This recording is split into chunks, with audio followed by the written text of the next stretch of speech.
Gostei desse vídeo que vi nos stories de um residente e esse comentário destacou. São questionamentos da nossa prática diária da ortopedia. Primeiramente, o diagnóstico é fratura dos ossos do antebraço da criança, paciente pediátrico, né?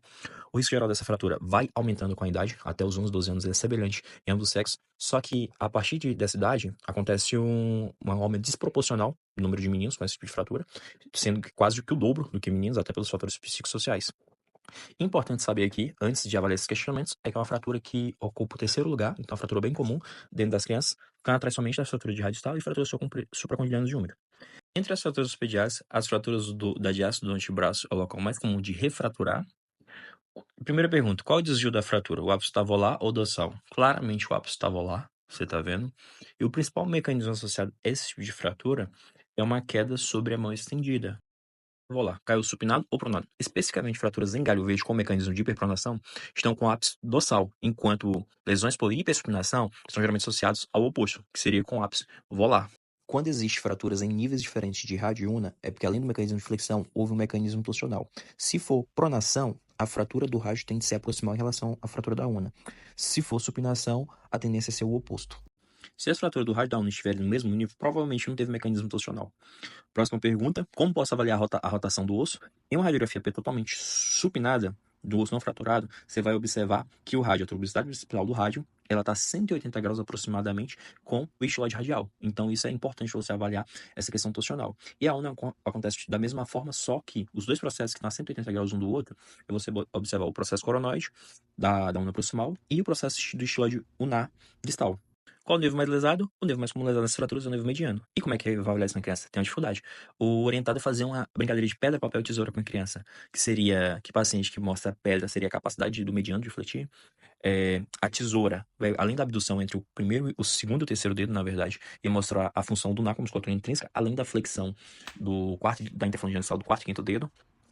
E o papel seria a capacidade de estender tanto o polegar como as metacarfalangianas, que seria avaliar a função do interósseo posterior.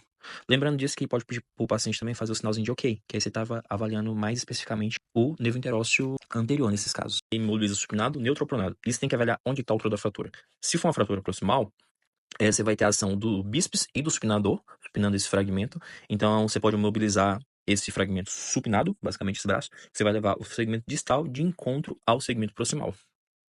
Avaliando a posição de imobilização da fratura do terço médio do antebraço, comumente é determinado pela altura da fratura do rádio em relação à inserção do pronador.